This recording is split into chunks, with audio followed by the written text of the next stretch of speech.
अस्सलामुअलैकुम। मैं हूं अख्तर अब्बासी और आप देख रहे हैं वर्ल्ड स्पोर्ट्स। 2021 के टी20 इंटरनेशनल क्रिकेट कैलेंडर ईयर का अमली तौर पर खात्मा हो चुका है और पाकिस्तान क्रिकेट टीम के कप्तान बाबर आजम ने एक 16 साल पुराना रिकॉर्ड तोड़ दिया है, जो कि इससे पहले रिकी पोंटिंग के पास था। ये रिकॉर्ड अब बराबर हो चुका है। इसकी तफसीलात आपके साथ शेयर करूंगा इस रिपोर्ट में। और इसके अलावा मोहम्मद यूसुफ का एक साल में सबसे ज़्यादा रन बनाने का रिकॉर्ड जो है वो टूटते टूटते बच गया है बिलाखिर। इसकी तफसीलात भी आपके साथ शेयर करूंगा। जबकि ज़्यादती केस में मुलविस होने के बाद जब उन पर केस बना, उसके बाद यासिर शाह का पहला ट्वीट सामने आ गया है, उसमें उनका क्या कहना है, इस पर भी बात करेंगे इस रिपोर्ट में। और इसके अलावा कोरोना का एक और जारी क्रिकेट सीरीज पर वार हुआ है, जिसका एक मैच मुलतवी कर दिया गया है। इसके बारे में तफसीलात भी आपके साथ शेयर करूंगा। जबकि एशेज सीरीज में अब ऑस्ट्रेलिया के नाम हो चुकी है, जहां पर उनकी कामयाबी का जो सिलसिला है वो जारी है। और इसके अलावा आबिद अली ने अपने मदाहों को खुशखबरी सुना दी है। इसके हवाले से क्या तफसीलात हैं, ये सब तफसीलात आप जान सकेंगे इस रिपोर्ट में।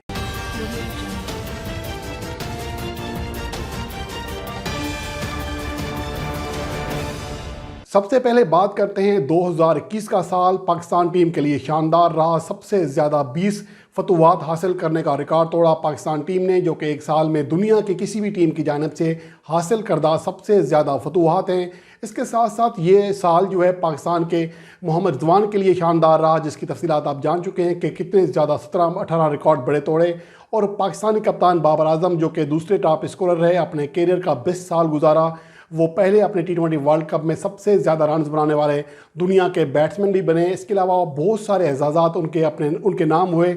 लेकिन इसके साथ साथ एक ऐसा रिकॉर्ड जो कि इससे पहले पूरी तारीख में सिर्फ एक ही बार हो सका था, वो रिकॉर्ड था रिकी पोंटिंग के पास, जो कि 2005 में, जो कि जब क्रिकेट इंटरनेशनल क्रिकेट लेवल पर टी20 फॉर्मेट का आया हुआ था, यानी पहला साल था जब टी20 क्रिकेट इंटरनेशनल लेवल पर खेली गई थी। तो रिकी पोंटिंग ना सिर्फ वनडे बल्कि टी20 फॉर्मेट के साल के अख्ताम पर, यानी 2005 के अख्ताम पर दुनिया के नंबर 1 बैटर थे। यानी कि आईसीसी टी20 बैटिंग रैंकिंग में भी, ICC one day ranking batting ranking में भी वो पहले दर्जे पर मौजूद थे।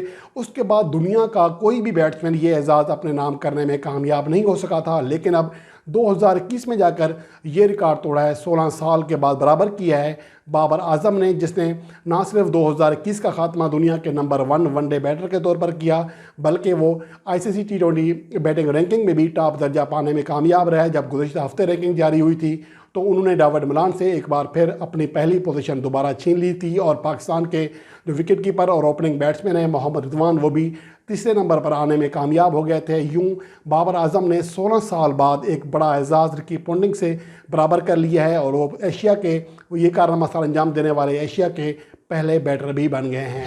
और इसके अलावा 2021 में कारकर्दगी कैसी रही टीमों की, ये आप तफसीलात पहले ही जान चुके हैं। लेकिन अब चूँकि साल के आखिरी 2-4 दिन रह गए हैं, तो इसमें अब मज़ीद जो वीडियोज़ हैं वो आपके लिए मैं पेश करूँगा, जिसमें आपको मैं तजिया पेश करूँगा कि 2021 कितना मुख्तलिफ था दीगर सालों से और पाकिस्तान के लिए ख़ास तौर पर कैसा साल रहा।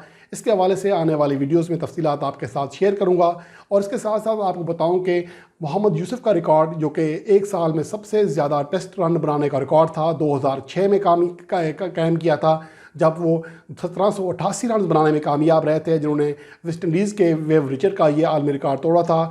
ये रिकॉर्ड टूटने के इंतहाई करीब था, क्योंकि जोए रूट शानदार फॉर्म में थे और बॉक्सिंग डे टेस्ट मैच में उन्हें ये एजाज़ तोड़ने के लिए सिर्फ 151 रन दरकार थे 2 इनिंग्स में।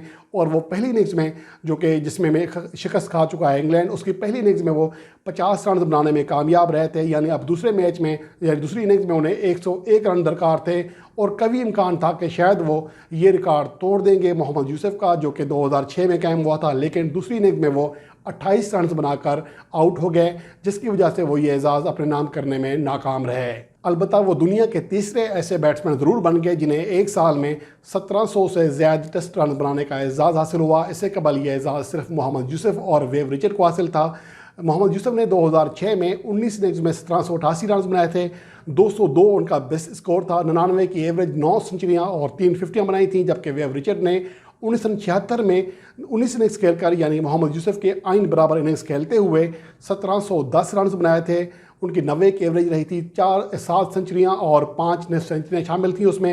इसके अलावा जोए रूट ने रवां साल यानी 2021 में 6 सेंचुरियों और 4 फिफ्टियों समेत 1708 रन बनाए। अलबत्ता वो मोहम्मद यूसुफ और विव रिचर्ड से 10 ज़्यादा इनिंग्स उन्होंने खेली, यानी 29 इनिंग्स खेली उन्होंने मजमूई तौर पर 2021 में।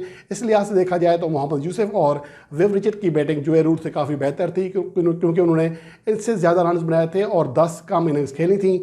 ये रिकॉर्ड जो कि एशेज़ टेस्ट मैच में टूटना था, तीसरे एशेज़ टेस्ट मैच में, उसका इम्कान था। बहरहाल अब मोहम्मद यूसुफ का ये रिकॉर्ड जो कि आलमी रिकॉर्ड है बदस्तूर बरकरार है, जो कि उन्होंने 2006 में कायम किया था, और उम्मीद है कि ये रिकॉर्ड उनके नाम रहेगा। और हमारी दुआ है कि ये रिकॉर्ड कोई पाकिस्तानी बैट्समैन ही तोड़े।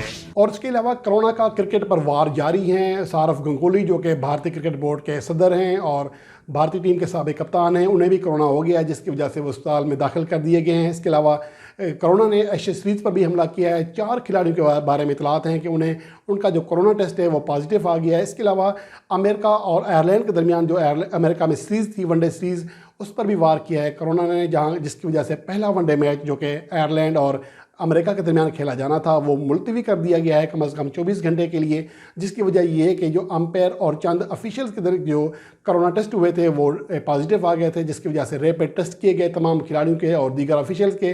बहरहाल अब तक की इतलात के मुताबिक जो दीगर ऑफिशियल्स के और खिलाड़ियों के टेस्ट हैं वो मनफी आए हैं, उनको कोरोना नहीं है, जिसकी वजह से अब जो पहला वनडे मैच था वो 24 घंटे बाद खेला जाएगा, यानी कल बुध को खेला जाएगा। इसके हवाले से अमेरिका ने वजाहत कर दी है कि दोनों बोर्ड इस हवाले से राज़ी हुए हैं, क्योंकि हम सेहत पर कोई कॉम्प्रोमाइज़ नहीं कर सकते थे, जिसकी वजह से हमने ये मैच मुलतवी करने का फ़ैसला किया। और दोनों जो बोर्ड्स हैं इस पर मुतफ़िक़ हैं। वाज़ेह है कि अमेरिका ICC का एसोसिएट रुकन मुल्क है, जहाँ पर क्रिकेट फ़रोग पा रही है, और ख़ास तौर पर जो तारकीन वतन है जिनका ताल्लुक़ एशिया से है, उनकी वजह से वहाँ पर क्रिकेट जो है वो बहुत ज़्यादा फ़रोग पा रही है। और आने वाले दिनों में देखा जाएगा कि यहाँ से बहुत सारे खिलाड़ी इंडिया से और पाकिस्तान से जा रहे हैं, जिसकी बड़ी मिसाल समी असलम है। इसके अलावा और भी बहुत सारे ऐसे प्लेयर हैं जो कि बहुत ज़्यादा बासलाहियत हैं, और वो वहाँ जाकर अमेरिका की क्रिकेट को ऊपर लेके आ सकते हैं। इसके हवाले से देखना होगा कि अमेरिका की जो क्रिकेट है वो आने वाले दिनों में क्या तरक्की पाती है। बहरहाल उनकी ये एक अहम सीरीज़ जो है उसका पहला मैच मुलतवी कर दिया गया है। अलबत्ता सीरीज़ के 3 मैचेस खेले जाएंगे, और ये 2021 की आखिरी वनडे सीरीज़ होगी किसी भी 2 टीमों के दरमियान। और इसके अलावा पाकिस्तान के लेग स्पिनर यासिर शाह, उनका पहला ट्वीट सामने आया है जब से उन पर ज़्यादती केस और उसमें मुआवनत करने का इल्ज़ाम लगा है, बल्कि उनके खिलाफ FIR भी दर्ज हो चुकी है। उसके बाद से वो मंजर आम पर गायब थे, लेकिन अब उन्होंने तवील इंतज़ार के बाद बिलाखिर ट्वीट किए। और लेकिन वो ट्वीट इस मुतल्लिक़ नहीं है, यानी अपने केस के मुतल्लिक़ नहीं है कि उसने तस्दीक या तरदीद की हो। अलबत्ता ये जो ट्वीट है वो शोएब अख्तर की वालदा की जो इंतकाल है उसके हवाले से ताज़ियत की थी, जिस पर उन्होंने कहा था कि मैं आपके दुख में बराबर का शरीक हूँ और हमेशा आपके साथ हूँ।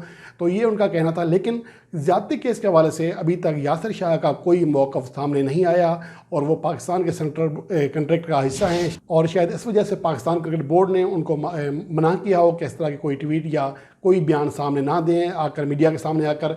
लेकिन इस हवाले से यासिर शाह को कम से कम इतना ज़रूर बताना चाहिए कि वो इस हवाले से क्या मौक़िफ़ रखते हैं और इसमें कितनी हकीकत है। बहरहाल आप देखना ये है कि आने वाले दिनों में इस केस की क्या पेशरफ्त होती है। ज़मानत हो चुकी है उनके दोस्त की, जो ज़्यादती केस का असल किरदार है। आप देखना ही है कि आने वाले दिनों में यासिर शाह अपने आप को क्लियर कराने में कामयाब हो पाते हैं या नहीं हो पाते हैं। और इसके अलावा पाकिस्तान क्रिकेट टीम के ओपनिंग बैट्समैन आबिद अली, जिनकी एंजियोप्लास्टी हुई थी कराची के एक अस्पताल में, उन्होंने अपने मदाहों को खुशखबरी सुनाई है कि वो रिहेबिलिटेशन की तरफ जा रहे हैं और तेज़ी से सेहतयाब हो रहे हैं, और उन्होंने हल्की फुल्की वर्जिश भी शुरू कर दी है। उन्होंने एक वीडियो जारी की जिसमें वो एक्सरसाइज करते हुए दिखाई दे रहे हैं, और अपने उन मदाहों का, उन नेक तमन्नाओं रखने वाले का शुक्रिया अदा किया जिन्होंने उनके लिए दुआएं की। और उनका कहना है कि वो बहुत जल्द क्रिकेट में वापस आ जाएंगे, और वो तेज़ी से रुबासियत हैं, और जल्द इंशाल्लाह वो एक्शन में दिखाई देंगे अपने मदाहों के दरमियान। इसके साथ ही ये रिपोर्ट यहीं पर ख़त्म करते हैं। आने वाली वीडियो में किसी नए टॉपिक के साथ आपकी खिदमत में हाजिर होऊंगा। तब तक के लिए अल्लाह निगहबान।